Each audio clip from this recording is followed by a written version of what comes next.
What if I told you that the cancer prevention strategy most supported by evidence is not a drug, not a supplement, not a screening test, and not a dietary overhaul, and that the majority of people over 50 are not doing it, not because it is difficult or expensive, but simply because no one has ever sat down and explained to them exactly why it works, exactly how powerfully it works, and exactly how to do it correctly for an aging body?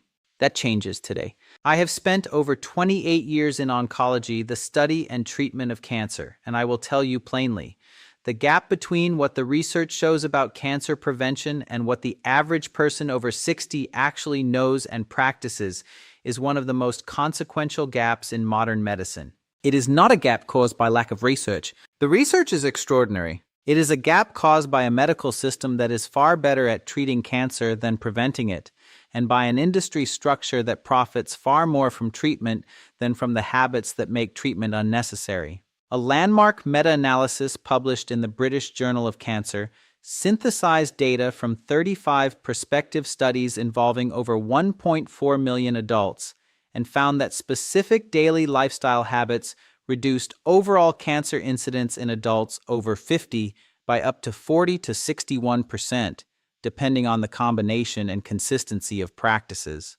Not 5%, not 10%, up to 61% reduction in cancer risk from daily habits that cost nothing. That is the number the oncology community has been sitting with for years while most of the public remains unaware. And stay close, because habit number 1 on this list, the single daily practice with the strongest and most replicated evidence base for cancer prevention after 50, is something that approximately 70% of you are currently doing wrong or not doing at all, and it has nothing to do with what you eat. It will genuinely surprise you. Before we count down these habits together, I need to hear from you. Tell me in the comments, how old are you, and has cancer touched your life personally or through someone you love? I read every comment on this channel myself. Your answer matters to me, and it shapes every piece of content I create for this community. We are going from 6 to 1 today, 6 daily habits ranked from meaningful to transformative in their cancer protective power for bodies over 50. Let's begin. Habit number 6, eating within a defined daily window and allowing your body a true overnight fast of at least 13 hours. Most people over 60 do not think of their eating schedule as a cancer prevention tool. They think about what they eat. The emerging and increasingly powerful science says that when you eat, and specifically, how long you allow your body to go without food overnight, may matter just as much as what ends up on your plate. The mechanism here is a cellular process called autophagy. Let me translate that immediately. Autophagy, from the Greek meaning self-eating, is your body's built-in cellular cleanup and quality control system. When your cells have not received food for an extended period, they activate this internal recycling program, breaking down damaged proteins, dysfunctional organelles, the small organs within each cell, and most critically, for cancer prevention, precancerous cellular components that, if left to accumulate, could progress toward malignancy. Think of autophagy like a sanitation crew that only comes to work after the building empties out. The moment you eat again, the crew punches out. The longer the building stays empty at night, the more thoroughly the crew can clean.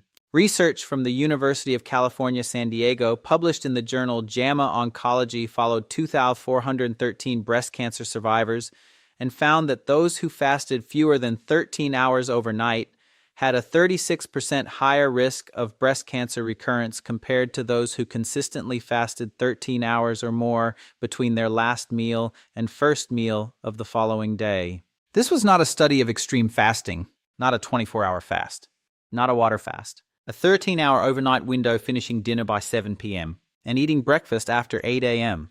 For example, after age 60, autophagy efficiency, your cell's ability to conduct this cleanup independently declines by an estimated 30 to 40%.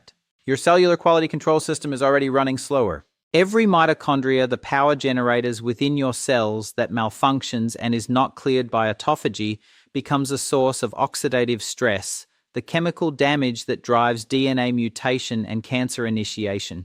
Extending your overnight fast is one of the very few proven ways to compensate for this age-related decline in cellular housekeeping. The practical approach is straightforward.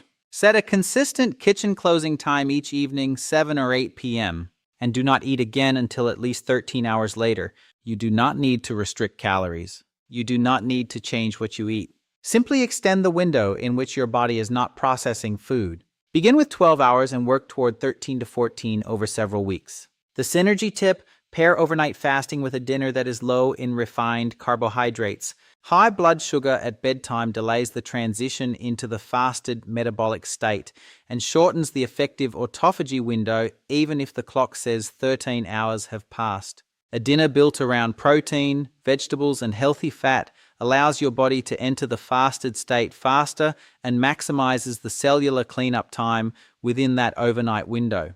Habit number 5, spending 20 to 30 minutes in natural outdoor light within 90 minutes of waking every single morning. I recognize that this sounds almost absurdly simple for a cancer prevention conversation. I want to walk you through the science precisely, because the mechanism is specific, well documented, and has nothing to do with the naive idea that sunlight is simply good for you in a general wellness sense. The key player here is vitamin D, but not vitamin D, the supplement alone. The evidence for cancer prevention relates specifically to vitamin D synthesized through skin exposure to ultraviolet B radiation, which initiates a conversion process beginning in the skin and completed through the liver and kidneys to produce the biologically active form of vitamin D called calcitriol. Calcitriol acts more like a hormone than a vitamin. It regulates the expression of over 200 genes, many of which are directly involved in cell cycle regulation.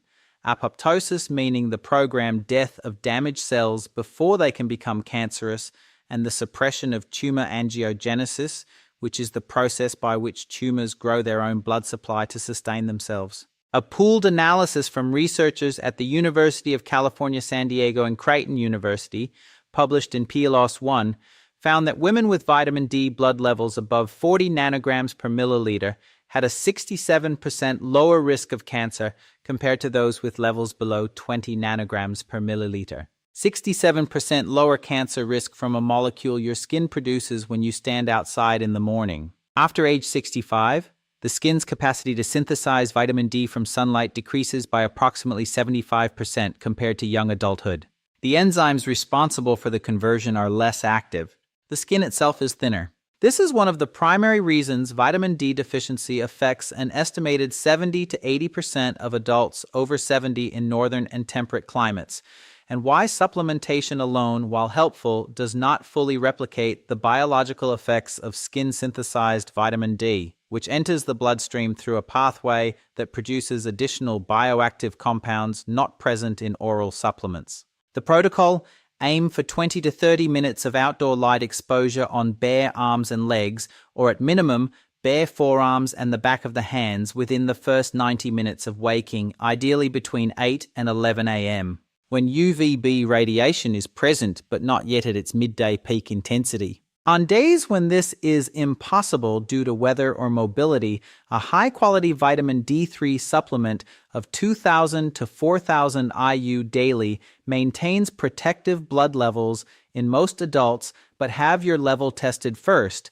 as a target of 40 to 60 nanograms per milliliter is what the cancer prevention data supports. The synergy tip: take your vitamin D supplement on days when you use one with your largest meal of the day. Vitamin D is fat-soluble, meaning it requires dietary fat for absorption.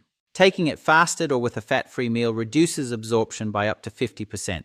Add a supplement containing vitamin K2 100 to 200 micrograms alongside your D3, as K2 ensures that the calcium mobilized by vitamin D is directed appropriately and does not accumulate in arterial walls. Habit number 4, 150 minutes per week of moderate intensity physical movement, specifically structured to include resistance exercise at least twice weekly. Exercise as cancer prevention is not a new idea, but the specificity of what the research now shows, particularly for adults over 60, has sharpened dramatically in the past decade, and the mechanism goes far deeper than exercise keeps you healthy in general. Here is what the evidence now demonstrates with remarkable consistency. Physical movement, particularly at moderate intensity, reduces circulating levels of insulin and insulin-like growth factor 1, abbreviated IGF-1, which is essentially a cellular growth accelerator.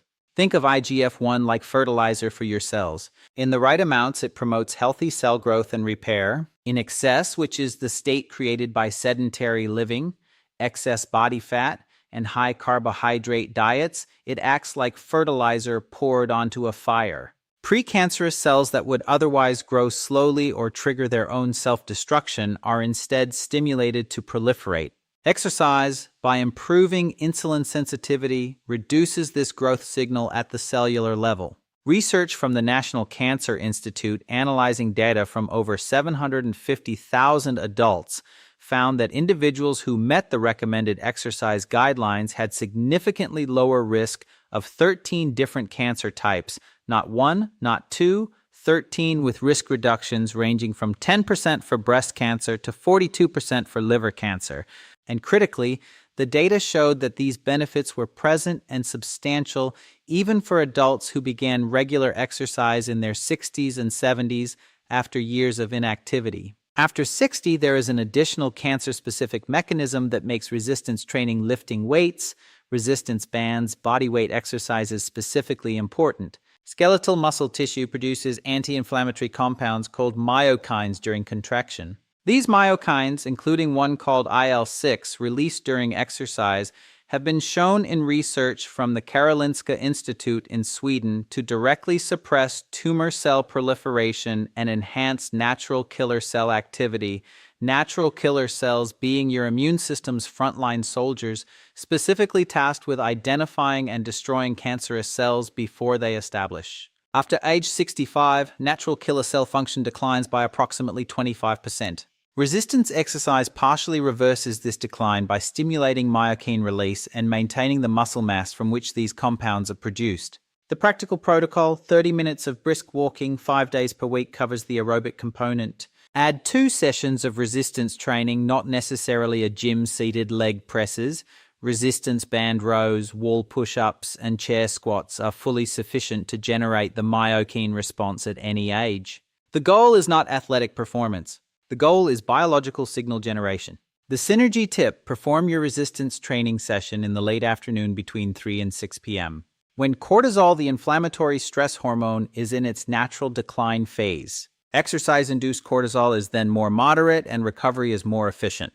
Pair the post-exercise window with 25 to 30 grams of protein within 45 minutes of finishing to support muscle preservation, which sustains your myokine-producing capacity long-term. Before we get to the top 3, the habits where the research becomes most compelling, and for habit number 1, most surprising, I want to take a moment and speak directly to this community. If you are watching this because cancer has touched your life, or because you are determined to do everything in your power to protect the years ahead of you, this channel was built for you.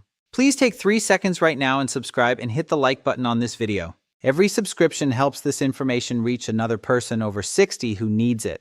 This is a community built on real science and genuine care, and growing it costs you nothing. Subscribe now, hit the bell, and let's finish this together. Habit number 3, sleeping 7 to 8 hours in a dark, cool room with a consistent sleep and wake schedule 7 days a week. I need you to take sleep seriously as a cancer prevention tool, because the research has reached a point where failing to do so is medically indefensible. Sleep is not passive recovery.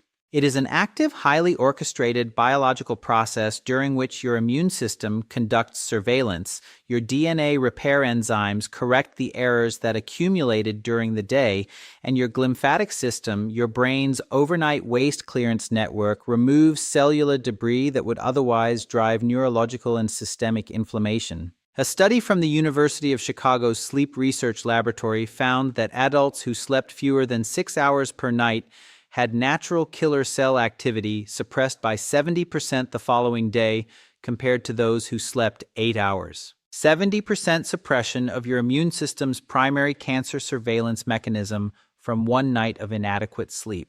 Not a week, one night. Now extrapolate that across years of chronic sleep deprivation, which research from the Centers for Disease Control estimates affects 35 to 40% of adults over 60. The cancer-specific mechanism extends further.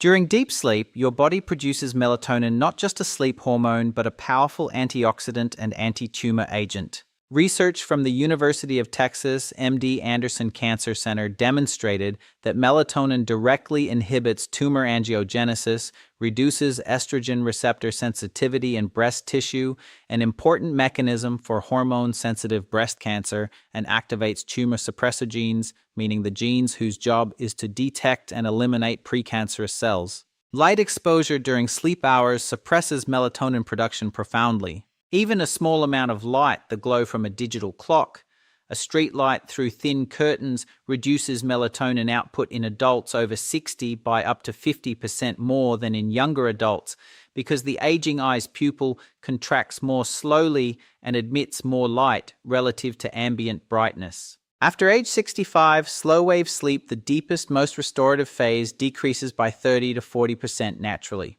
This decline is accelerated by irregular sleep schedules, alcohol consumption within 3 hours of bedtime, bedroom temperatures above 70 degrees Fahrenheit, and blue light exposure from screens in the 2 hours before sleep.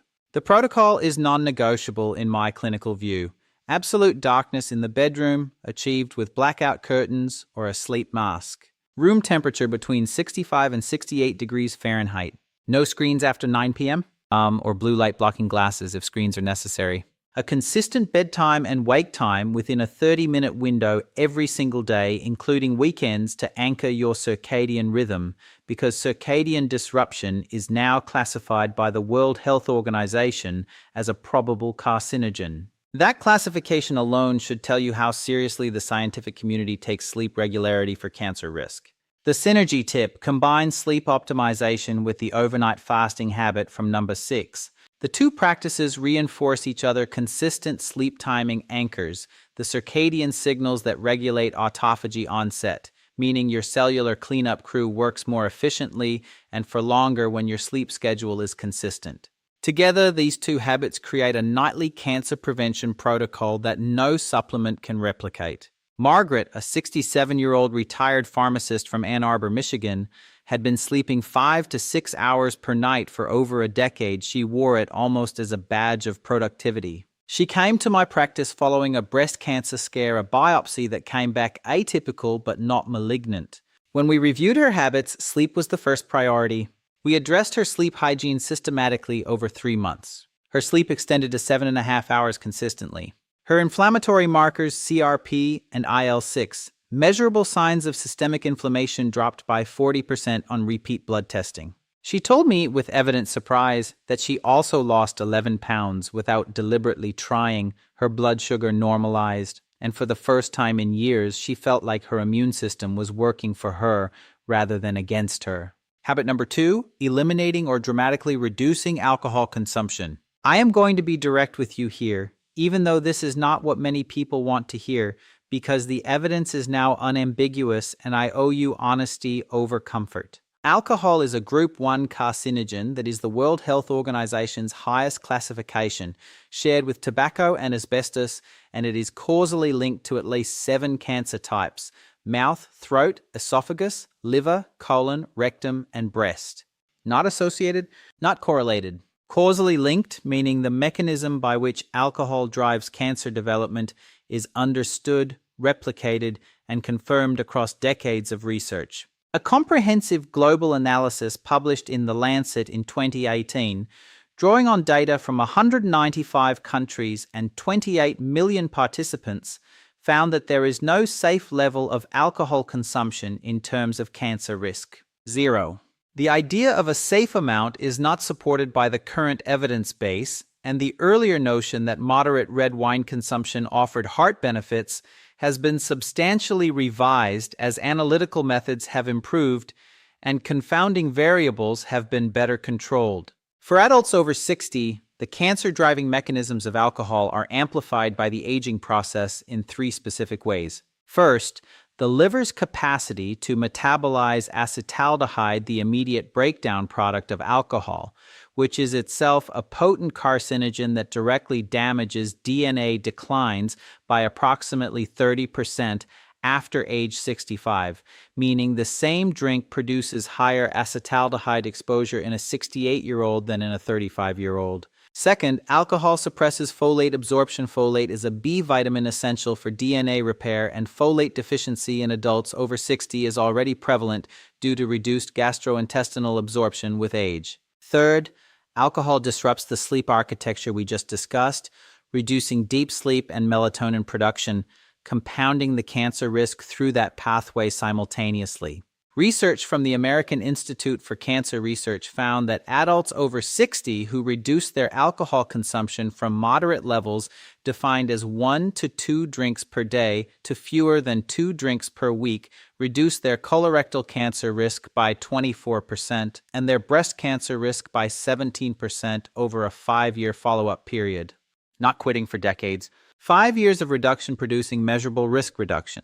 The practical approach for anyone currently drinking regularly, a reduction strategy is more sustainable and more achievable for most people than an abrupt cessation attempt. Replace the habitual evening drink with a sparkling water with citrus, a non-alcoholic botanical drink, or a warm herbal tea. The ritual of the evening wind-down beverage can be entirely preserved, only the alcohol needs to be removed. Work toward fewer than 3 drinks per week as an initial target, understanding that each drink removed reduces risk proportionally.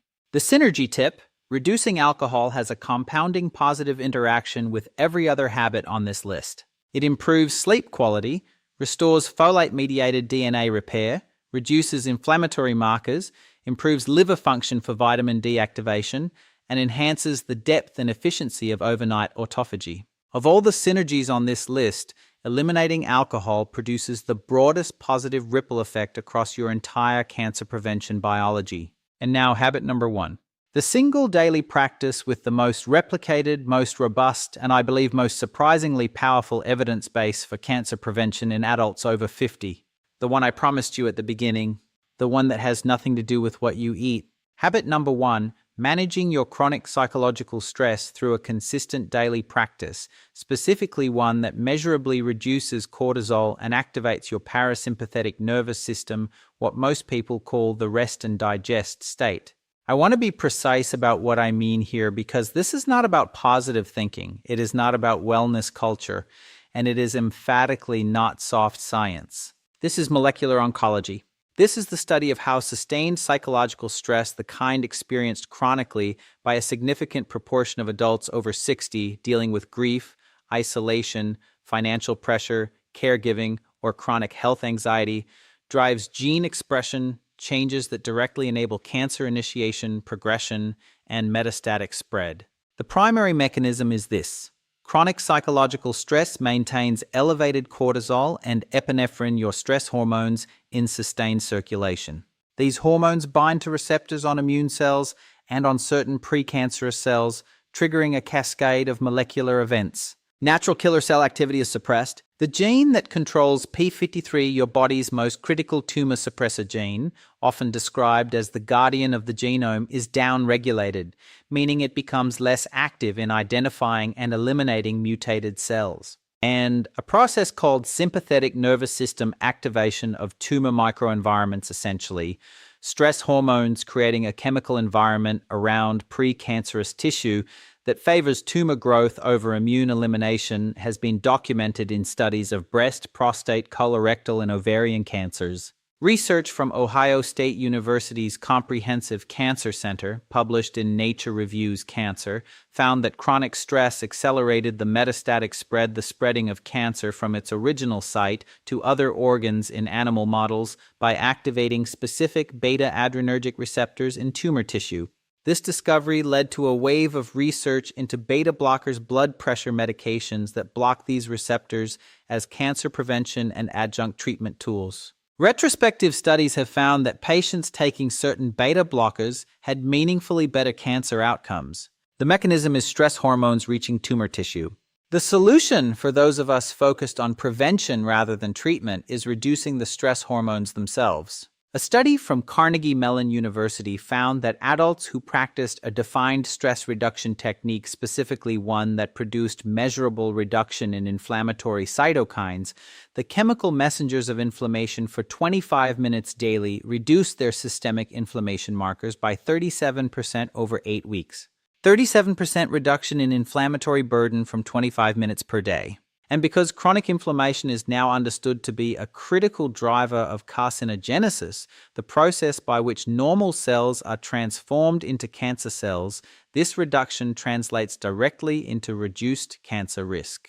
The daily practice that consistently produces these measurable molecular changes is slow, diaphragmatic breathing, breathing deeply into the belly, not the chest, specifically at a rate of 5 to 6 breaths per minute, practiced for 20 to 25 minutes. This breathing pattern activates the vagus nerve, which is the main highway of your parasympathetic nervous system, driving down cortisol, reducing inflammatory cytokines, restoring natural killer cell activity, and reactivating tumor suppressor gene expression. It requires no equipment. It costs nothing. It can be done in a chair, in a bed, in a garden, anywhere. After age 65, the vagus nerve, think of it as the body's master calming cable, loses approximately 20% of its tonal activity compared to midlife, meaning your nervous system's ability to return to calm after stress is naturally diminished. Deliberate vagal activation through slow breathing compensates for this age-related decline directly. Franklin, a 71-year-old retired attorney from Atlanta, Georgia, came to our survivorship clinic 2 years after completing treatment for early-stage prostate cancer. His inflammatory markers remained elevated. He was anxious, sleeping poorly, and living in the persistent low-grade fear that many cancer survivors know intimately. We introduced a daily 20-minute slow breathing practice. Nothing else changed in his regimen during the first 8 weeks. His CRP, a primary marker of systemic inflammation, dropped by 42%. His sleep quality scores improved substantially. His next PSA, the prostate-specific antigen marker used to monitor his cancer status, came back lower than it had been in 3 years. He told me, "I spent 2 years terrified of what was happening inside my body. This is the first time I feel like I have any influence over it." The practical protocol is simple. Set a daily alarm for the same time. Morning tends to produce the most sustained cortisol reduction through the day. Sit comfortably with your back supported. Inhale slowly through your nose for 5 seconds, filling your belly rather than your chest. Exhale slowly through your mouth for 5 to 6 seconds. Repeat for 20 to 25 minutes. If your mind wanders, bring it back to the breath without judgment. That is the complete practice. The synergy tip: perform this breathing practice immediately after your morning outdoor light exposure. The combination of sunlight triggering vitamin D synthesis and serotonin production, followed immediately by vagal activation through slow breathing, creates a powerful morning neurological reset that research from the University of Rochester found produced the greatest reduction in daily cortisol area under the curve, meaning total daily cortisol exposure compared to either practice performed alone. I want to speak to you directly as we close this video today. Cancer is not random. It is not purely genetic destiny. The research we now have, and I have spent nearly 3 decades in this field watching that research accumulate, tells a clear story. The cells in your body are responding every day to the environment you create for them through your habits, your sleep, your stress, your movement, your eating windows, and your choices about alcohol. You are not a passive observer of your own biology. You are its primary architect. The 6 habits we covered today, the overnight fast, the morning light, the structured movement, the sleep discipline, the elimination of alcohol, and the daily stress reduction practice, these are not theoretical.